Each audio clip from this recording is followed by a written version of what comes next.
Madame, monsieur, bonsoir, bienvenue sur Alizé Télévision pour votre journal de 19 h.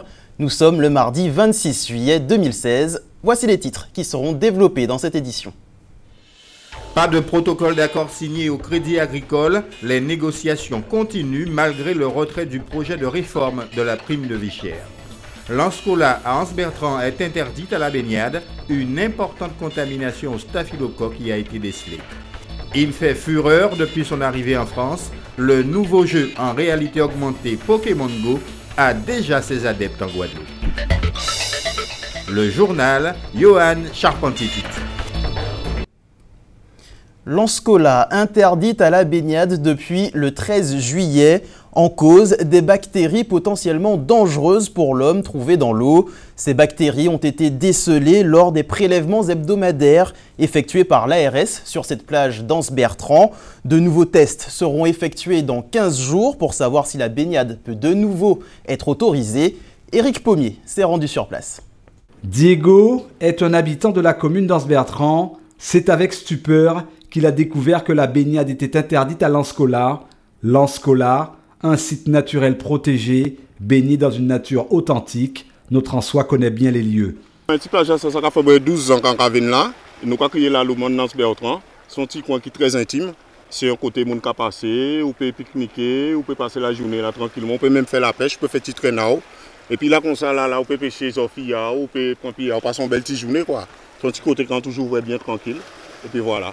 Tous les week-ends, voire certains jours dans la semaine, et principalement pendant les vacances, ce bout de plage fait le bonheur des gens en quête d'un cadre intimiste, au calme, face à la mer. Diego a fait découvrir ce coin de paradis à un ami, Pierre, en repérage pour de futures parties de pêche. Difficile pour les deux hommes d'imaginer le coin désormais pollué, mais deux panneaux rappellent qu'il s'agit là d'un problème de santé publique. La signalétique est sans appel, interdiction de s'adonner au jeu de la baignade, ce depuis le 13 juillet précisément, quelle que soit l'heure de la journée. C'est vous qui venez baigner souvent? Et moi, je viens baigner souvent là. Et moi-même, j'ai toujours baigné là. Et des fois, je viens aussi avec la famille en moins. Nous avons passé des moments là, la journée, quoi. D'accord, voilà. Passer parce que plage là, anti-bois, anti-gens pollués, est-ce que ça casse au point de vous? Oui, ça casse au point de moi beaucoup, justement, parce que là, on ne voit pas nous là, on va entrer là, justement. On ne dit pas comprendre ce qui a passé. Et puis, en plus, après, c'est pourquoi ils mettent le filet à eux là en bas. On ne sait pas trop ce que ça veut dire, parce que normalement, logiquement, côté pas de tête baignée, normalement, pas de tête consommée. Poisson dedans, on passe à... Non, on ne peut pas se baigner parce qu'on a vu un pancarte dont je ne sais pas qui est mis par la mairie. On ne peut pas se baigner à cause des bactéries, je ne sais pas quelles bactéries. Mais... En mairie, il fallait réagir vite, étant donné la nature des bactéries relevées par l'équipe technique de l'Agence régionale de santé, certaines d'entre elles pouvant entraîner des infections graves comme la septicémie ou la méningite, voire la sacraltatine. Nous avons 5 plages sur le territoire de la commune qui sont propices à la baignade et chaque mois nous effectuons un prélèvement d'eau pour analyse par l'Institut Pasteur pour connaître le degré de contamination et savoir si la baignade est autorisée ou pas. Et il se trouve que pour la plage de l'Anscola, il y a un degré de contamination qui interdit la baignade parce que nous avons trouvé des Escherichia coli et des entérocoques dans l'eau. Ce sont des bactéries issues d'une contamination humaine à raison de 1200 Escherichia coli et 400 hétérocoques. Donc c'est trop. D'autres prélèvements sont prévus prochainement selon le maire. Ils seront effectués tant que l'eau de l'Anscola n'aura pas retrouvé sa légendaire qualité. D'ici 15 jours, un nouveau point sera effectué. La population devra prendre son mal en patience. Si la plage là est polluée, forcément que pour mon pays venir là. Pour mon pays venir là. Mais c'est vraiment ça dommage parce que là franchement la nuance saute de vie quoi. Voilà, il faut que les gens prennent patience. Nous avons affiché l'arrêté municipal bien visible autour de la plage pour avertir la population. Et dès qu'ils pourront se baigner à nouveau, nous allons encore mettre un panneau d'affichage pour leur dire que maintenant la baignade est autorisée. L'Anscola est situé sur la route entre Port-Louis et Anse-Bertrand, après le lieu d'Igoguette. Lieu réputé pour sa plage et son cadre enivrant, et surtout des fonds marins très poissonneux et d'une rare beauté. Au Crédit Agricole, l'éclaircie que laissait entrevoir Benoît Leduc, le directeur général, semble bien lointaine aujourd'hui. Les discussions d'hier n'ont pas abouti et ce n'est que ce matin que le directeur s'est entretenu avec son conseil d'administration pour évoquer les 40%. De l'autre côté, les syndicats n'entendent pas reprendre le travail tant qu'ils n'auront pas obtenu satisfaction sur les 9 points de revendication. Reportage de Tessie Césarus et Eddy Elatri. La grève du Crédit Agricole continue toujours. Cela fait quasiment un mois que les syndicats ont un cahier de revendications. Les grévistes bloquent et paralysent l'ensemble des agences de la banque. Ce matin, le conseil d'administration s'est réuni. La prime des 40% était au cœur des discussions du jour. Après des manifestations et mobilisations générales, ce soir, les négociations semblent être sur la bonne voie. Nous avons pensé que la direction là qui revient à de meilleurs sentiments. Alors, il a déjà fait marche arrière à son point, c'est renoncer à dénoncer 40% là. Donc, on a supposé que pour les autres, forcément, il revient à de meilleurs sentiments. Parce que si nous là, aujourd'hui là, c'est justement parce que deuxième point là, ça, c'est qui était bloquant. Et donc, si la direction déjà prend une décision depuis bien longtemps, nous ne pas dire qu'elle est là aujourd'hui là. C'est déjà une première victoire. Ça raide, ça pesant, et donc nous voulons que les choses aboutissent le plus rapidement possible. Pour l'heure, seul ce point vient d'être acté. Restent alors 2 autres revendications à aborder qui ne sont pas des moindres. Le paiement des jours de grève ainsi que l'abandon de toute poursuite et de représailles à l'encontre des grévistes. La partie ne semble pas être jouée et les discussions s'annonce encore longue. Et passons d'un conflit à un autre, à la mairie de Capesterre-Belle-Eau. Les négociations ont pu reprendre hier après plusieurs semaines de statu quo. Joël Beaugendre et l'UTC-UGTG traitent toujours du 4e point de la plateforme de revendication. Un rendez-vous est prévu demain.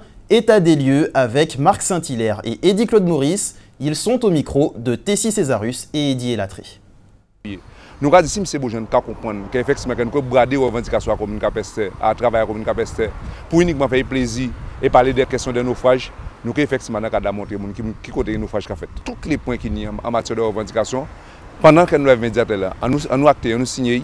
Et à partir du moment que toutes les bidets qui viennent à la normale, à un moment là, ça travaille pour la commune Capesterre. Et compte tenu que c'est qu'à jouer la montre, dis continue à jouer la montre qu'on a fait là. Nous allons faire une proposition ce matin de manière à avoir un peu l'avis, l'approbation du syndicat que nous souhaitons trouver dans sa responsabilité, puisqu'effectivement aujourd'hui les capestériens sont fatigués de cette attente, ils ne disent rien, mais on sait très bien que quand une population ne dit rien, c'est qu'elle est aussi à bout. Nous avons d'ailleurs dès le départ réclamé l'ouverture des services. Pendant que nous négocions, il y a eu le refus du syndicat. Nous sommes arrivés à une compréhension sur le service minimum qui n'est pas très respectée. Et rappelons que ce conflit dure depuis plus de 2 mois. Les chiffres du chômage pour le mois de juin sont tombés. En Guadeloupe, on observe une légère hausse du nombre de demandeurs d'emploi. Ce sont surtout les moins de 25 ans qui sont touchés, plus 2,7% sur le mois de juin et plus 4,3% sur les 3 derniers mois. La tendance sur l'année demeure tout de même à la baisse pour cette tranche d'âge avec moins 8,6%. Au total, le nombre de demandeurs d'emploi en catégorie A, B et C s'établit à 64 120 en Guadeloupe, toujours en baisse sur un an de 2,2%, mais en hausse de 160 personnes sur les 3 derniers mois. C'est l'heure de notre tour d'horizon de l'actualité régionale. Pénurie de Big Mac au Venezuela, insalubrité du village olympique à Rio, mais avant, direction la Floride, toujours en état de choc après la fusillade de dimanche. C'est votre rendez-vous Caraïbes. 2 adolescents ont été tués et 20 personnes blessées dans une fusillade survenue dans la nuit de dimanche à lundi, à la sortie d'une fête organisée pour des jeunes en Floride. Un drame que la police ne considère pas comme un attentat. Cette piste avait rapidement été écartée par les autorités de cet état du sud-est des États-Unis, récemment marqué par la fusillade qui a fait 49 morts le 12 juin dans un nightclub d'Orlando.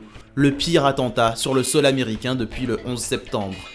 3 personnes présentant un intérêt pour l'enquête ont été placées en détention, mais d'autres sont toujours recherchées, a fait savoir Dennis Eads, le chef de la police.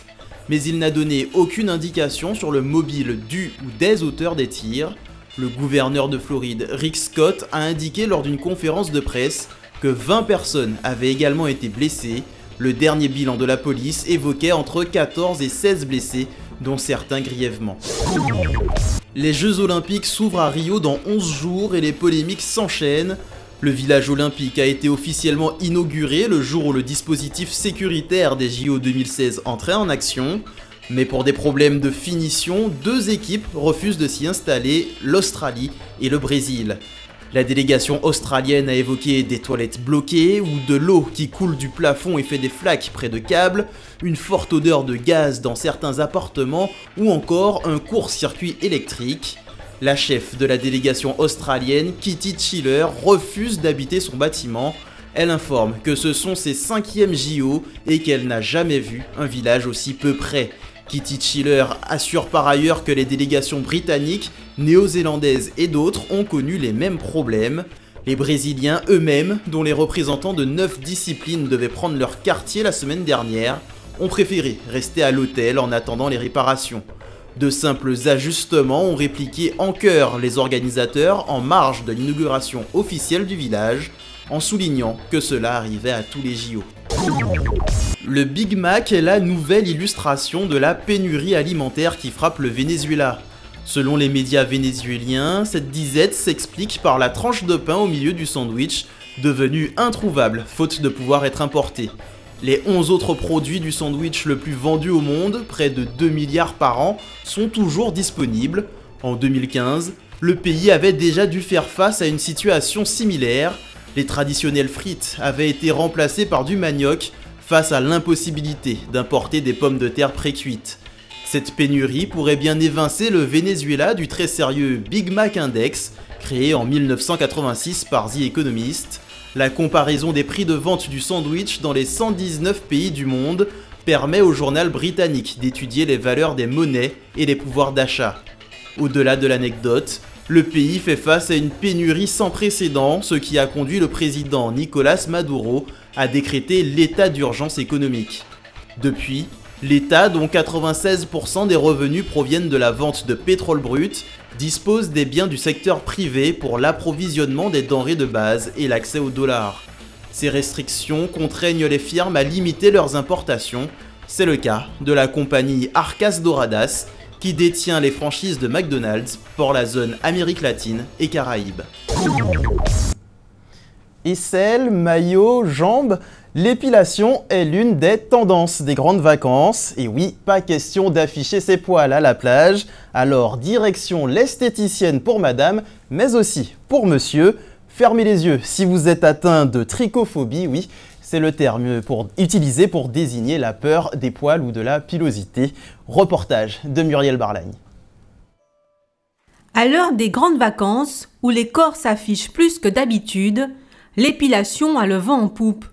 Guadeloupéens et vacanciers viennent se débarrasser de leurs poils en institut. Pendant les grandes vacances, nous recevons beaucoup plus de clients que le reste de l'année, c'est vrai. Mais toute l'année, nous avons quand même notre clientèle. Mais c'est vrai que pendant les vacances, de nouvelles personnes viennent tester l'épilation pour être plus tranquilles tout le mois. Cire tiède pelable, c'est-à-dire qui s'enlève à la main pour les aisselles et le maillot. Cire à bande pour les jambes et le torse, offre la garantie d'une épilation longue durée, jusqu'à 3 semaines. Ce geste beauté permet aussi de lutter contre les poils incarnés. Ceux qui l'ont essayé, comme Linvina, l'ont adopté. Aujourd'hui, elle s'épile 1 fois par mois. C'est vrai qu'avant, je me rasais et puis les poils repoussaient plus vite. Donc j'ai décidé de m'épiler et je trouve que le résultat il est nettement mieux. Donc les poils repoussent moins vite et puis j'ai plus de poils incarnés. Donc moi j'aime bien le résultat au final. Dans cet institut, les hommes représentent 15% de la clientèle.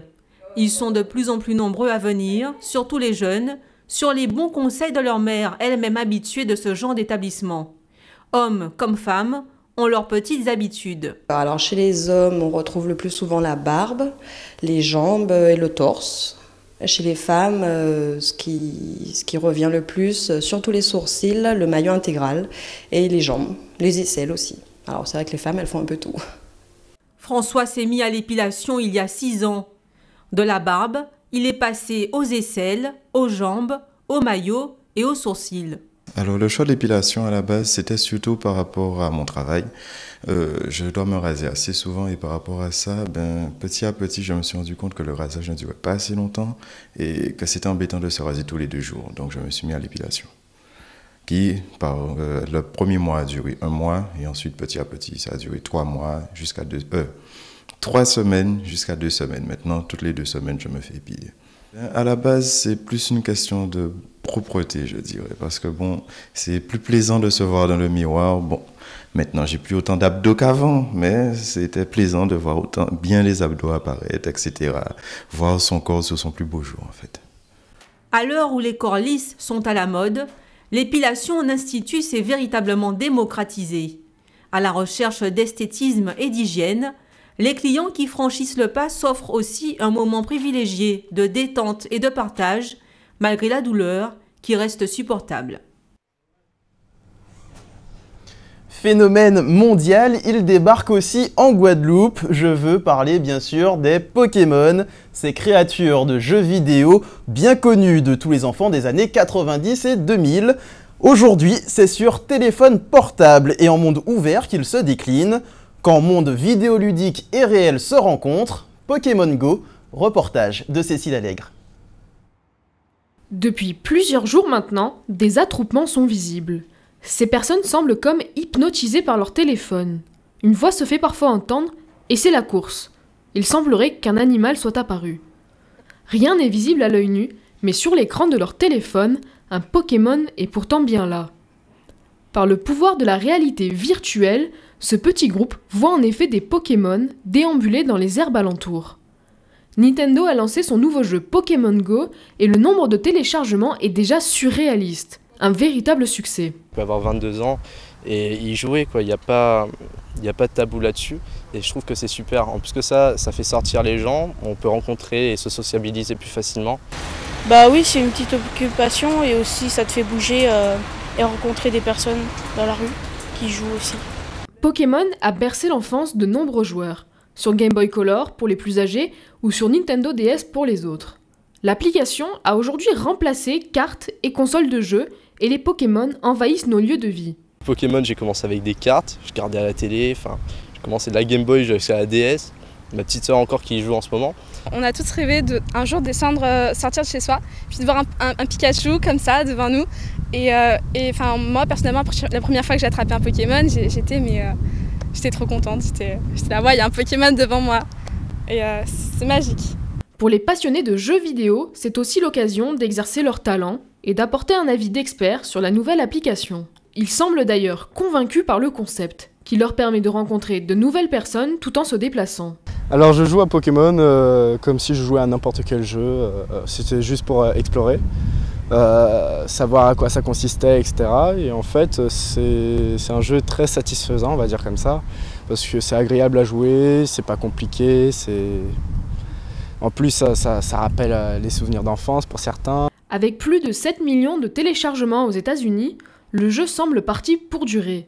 La Guadeloupe reste cependant un peu en retard au goût des joueurs et ne leur permet pas de jouer dans certaines campagnes. Je pense que ça va rester quand même, parce que bon, c'est vrai qu'après il y a plus de niveaux, il y a de plus en plus de Pokémon et tout le monde veut attraper les Pokémon rares. Et donc plus on joue, plus on a de chances de l'attraper. Donc je pense que ça va rester. On va dire que c'est un petit peu compliqué en Guadeloupe parce qu'il n'y a pas beaucoup de lieux où on peut trouver des Pokémon. Il y a peu de Pokéstop et peu d'arènes, donc on est obligé de faire beaucoup de kilomètres pour arriver d'un point A à un point B. Et c'est peut-être le seul bémol qu'il y a en Guadeloupe. Mais attention, si vous ne souhaitez pas avoir un accident de voiture ou bousculer des gens dans la rue, n'oubliez pas de lever les yeux de votre téléphone. Sacrée histoire de Pokémon. Eux ne risquent pas de jouer pendant la course et sont bien réels. On connaît la liste des engagés pour le 66e Tour cycliste de Guadeloupe. Cette année, ils sont 151 coureurs répartis dans 27 équipes à prendre le départ de Pointe-à-Pitre pour un contre-la-montre individuel dans les rues de la ville. Le tenant du titre, Boris Karen, tentera de conserver son bien sous les couleurs de l'ASBM. Son dauphin, Diego Milan, sera aussi de la partie avec l'équipe de République dominicaine. 8 autres équipes étrangères sont invitées sur ce tour, avec notamment la sélection de Martinique, emmenée par ses deux fers de lance, Cédric Eustache et Yolan Sylvestre, respectivement 3e et vainqueur du récent Tour de Martinique. Pas de représentants guyanais, mais des équipes japonaises, américaines, allemandes ou bien sûr françaises. Le tour s'annonce relevé. Faisons le point sur la météo. Ce soir, une légère brume occupera le ciel guadeloupéen. Quelques averses sont possibles dans le sud Basse-Terre. Demain matin, pas de grosses différences, si ce n'est que les gouttes de pluie concerneront toute la Basse-Terre. C'est la fin de cette édition. Dans un instant, votre téléfilm Le courage au cœur. Quant à moi, je vous retrouve demain à 12h30 pour un nouveau point sur l'actualité locale et régionale. Passez une excellente soirée sur Alizé Télévision.